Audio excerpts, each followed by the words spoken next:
Hello friends, મારું નામ મમતા નાયક છે અને હું વલસાડથી બિલોંગ કરું છું. તો આજે હું એક કસ્ટમર છે એમને પ્રોડક્ટ ડિલિવરી કરવાની છું અહીંયા મારા ઘરેથી જ. તો હું ફોરએવર લિવિંગનું બિઝનેસ કરી રહી છું અને એમણે મારા પરથી શેમ્પૂ અને કન્ડિશનર એટલે જો શેમ્પૂ અને કન્ડિશનર મેં મંગાવ્યા હતા અને હું મારા ઘરે ડિલિવરી કરાવી હતી પ્રોડક્ટની. ઠીક છે, કેમ કે એ મારા રેગ્યુલર કસ્ટમર છે અને મારે ઘડી એક પ્રોડક્ટ મંગાવતા જ રહે છે. તો મારે બી પોતાના ખુદના યુઝ માટે પ્રોડક્ટ મંગાવવાના હતા. તો એટલા માટે એમના પ્રોડક્ટ હું મારા ઘરે જ મંગાવી લીધા હતા. હવે હું એમને એમના જે એડ્રેસ છે એના પર હું સેન્ડ કરી દઈશ. આજે કુરિયર કરવાની છું. તો આ જે ઓર્ડર છે એ મને કેવી રીતે મળ્યો, એમણે મને કેવી રીતે કોન્ટેક્ટ કરી. તો અમે કરીએ છીએ ફોરએવર લિવિંગ પ્રોડક્ટ્સનો બિઝનેસ, પણ કેવી રીતે અમે કરીએ છીએ ખાલી કોન્ટેન્ટ માર્કેટિંગથી. અમે એટલે કે કોન્ટેન્ટ બનાવીને અમે જે બિઝનેસ કરીએ છીએ. એટલે કોન્ટેન્ટ માર્કેટિંગનો અર્થ એવું થાય છે કે જ્યાં લોકોને અમે કોલ્સ નથી કરતા, ડીએમ્સ નથી કરતા, કોઈના ઘરે અમે પ્રોડક્ટ પીચ કરવા નથી કરતા, કોઈનો બિઝનેસ અમે પીચ નથી કરતા. લોકો અમારી પાસે કેવી રીતે સામેથી અમને કોન્ટેક્ટ કરે. લોકો અમને કોલ કરીને કહે છે કે અમને આ પ્રોડક્ટ જોઈએ છે, અમે તમારી સાથે જોઈન કરવા માંગીએ છીએ, અમારા બિઝનેસમાં આ ક્વેરી છે, અમને આ હેલ્પ જોઈએ છે. તો એ પ્રકારેની અમે એ લોકોને ગાઈડન્સ આપીએ છીએ અને જે લોકો જોઈન કરવા ઈચ્છે છે એ લોકો જોઈન પણ કરી લે છે અને જેમને પ્રોડક્ટ જોઈએ છે એમનું પ્રોડક્ટ પણ લઈ લે છે. ઠીક છે, અને એમને એ રીતે અમે ગાઈડ પણ કરી દઈએ છીએ. તો આજે હું આ પ્રોડક્ટ ડિલિવર કરવાની છું અમને. અને આ ઓર્ડર એકચ્યુઅલી મને ક્યાંથી આવ્યો છે? ગૂગલ માય બિઝનેસથી, યાની કે ગૂગલથી. તો તમે પણ જો પ્રોડક્ટ રિટેલિંગ કરવા માંગતા હો, તમે ખાલી ફક્ત જો જોઈન પર ધ્યાન આપતા હો અને પ્રોડક્ટ રિટેલિંગ પર ધ્યાન ના આપતા હોય તો એ બહુ મોટી ભૂલ કરી રહ્યા છો. જો તમે પ્રોડક્ટ રિટેલિંગ પણ જો કરો તો તમારું જો 1+3 સીસીનો જે બિઝનેસ છે, યાની કે તમને પણ ખબર હશે કે 1 સીસીનું જે બિઝનેસ છે આપણે તે પોતાની આઈડીથી કરવાનો હોય છે. તો અગર જો તમારી પાસે જો કસ્ટમર હશે તો એ પર્સનલ આઈડી પરથી તમારે નહીં કરવો પડશે. જો તમારી પાસે કસ્ટમર હશે તો એ જ કસ્ટમર જ તમારા 1 સીસી તમને કરી આપશે. તો આ મને જે ઓર્ડર આવ્યો છે એ ગૂગલના બિઝનેસથી આવ્યો છે, યાની કે ગૂગલથી આવ્યો છે. તો કેવી રીતે આવ્યો છે પ્રોડક્ટ રિટેલિંગ, તમે કેવી રીતે કરી શકો છો, જેવી રીતે હું કરી શકું છું.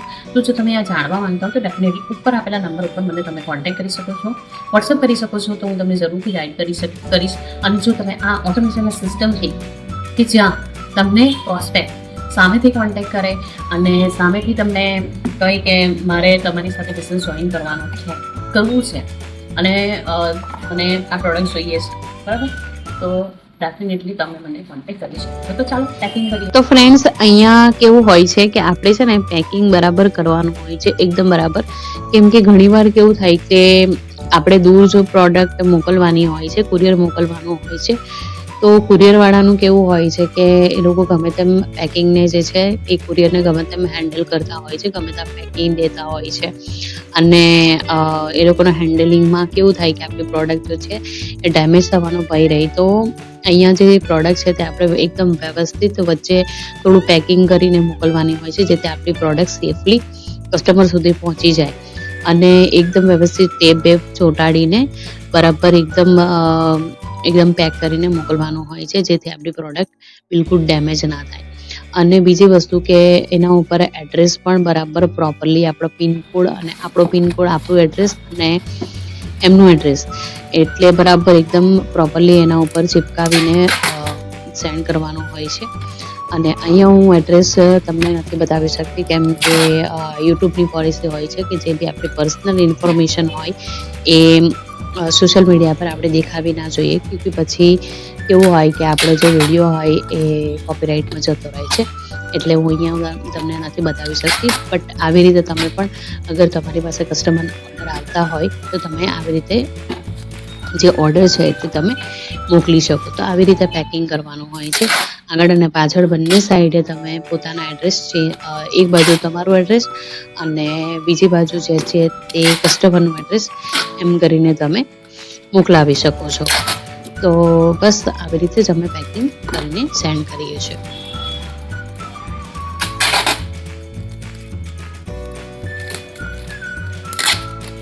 એકદમ બરાબર પ્રોપર પેકિંગ કરવાનું હોય છે, બરાબર ટેપ ચોંટાડવાની હોય છે, જેથી આપણું જે બોક્સ છે જે ઓપન પણ ના થાય. અને તો ફ્રેન્ડ્સ, થઈ ગયું છે. ચાલો આપણે કુરિયર કરવા માટે જઈએ. તો મારું ઘર જે છે તેની નીચે, એટલે કે હું પહેલા માળ પર રહું છું અને નીચે જ એક કુરિયરવાળાની ઓફિસ છે, તો ત્યાંથી જ હું કુરિયર કરી દઈશ. તો ચાલો કુરિયરવાળાની ઓફિસમાં આપણે જઈએ.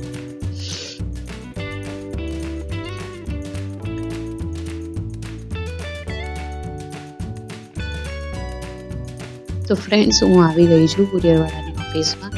અહીંયા જોઈ શકો છો કે આ કુરિયરવાળાની ઓફિસ છે અને હું અહીંયાથી કુરિયર કરું છું. જે બી મારે કુરિયર કરવાનું હોય છે એ હું અહીંયાથી જ કુરિયર કરી દઉં છું. તો અહીંયા ભાઈ બેઠેલા છે જેને હું આપીશ મારું બોક્સ અને એ જે છે પ્રોપર વેરીફાઈ કરશે એડ્રેસ કે હા હું જે બી એડ્રેસ પર હું મોકલવા માંગુ છું એ એડ્રેસ પર ત્યાં જે આ જ ઓફિસ છે કે નથી એ એરિયામાં, તો એ લોકો ચેક કરે છે. એ લોકોની સિસ્ટમમાં નાખીને એડ્રેસ વગેરે જે બી છે એ બરાબર ચેક કરે છે અને પછી એ લોકો અમને ત્યાં હોય છે નથી હોતી ઓફિસ એ પ્રમાણે એ લોકો અમને ગાઈડ કરે છે કે ટાઈપની કુરિયર છે મોકલવું. તો એવી રીતે બસ આ જ છે પ્રોસિજર. અગર તમે પણ આ સિસ્ટમથી અગર તમે પણ આ સિસ્ટમ શીખવા માંગતા હોય ઓટોમેશનના સિસ્ટમથી જાતે તમને કસ્ટમર પણ આવે ને જોઈનિંગ માટે પ્રોસ્પેક્ટ યાની કે લીડ્સ પણ ક્વોલિટી લીડ્સ પણ આવે તો ડેફિનેટલી તમે મને આપેલા નંબર ઉપર કોન્ટેક્ટ કરી શકો છો અને જાણી શકો છો કે આ સિસ્ટમ શું છે અને કઈ રીતે અમારી રીતે અમારા માટે કામ કરી રહી છે અને એ તમારા માટે પણ કઈ રીતે કામ કરી શકે. તો ડેફિનેટલી તમે મને કોન્ટેક્ટ કરો. તો બસ થઈ ગયું છે કુરિયર. હવે હું ઘરે જાઉં છું. એમને રિસિપ્ટ પણ આપી દીધી છે. તમે જોઈ શકો છો મારા હાથમાં રિસિપ્ટ પણ છે. બસ આ રીતે અમે ઓર્ડર કમ્પ્લીટ કરીને મોકલાવી દઈએ છીએ product. Bus this is it. અને ચેનલને સબસ્ક્રાઈબ કરવાનું ભૂલતા નહીં. Till then take care and bye bye.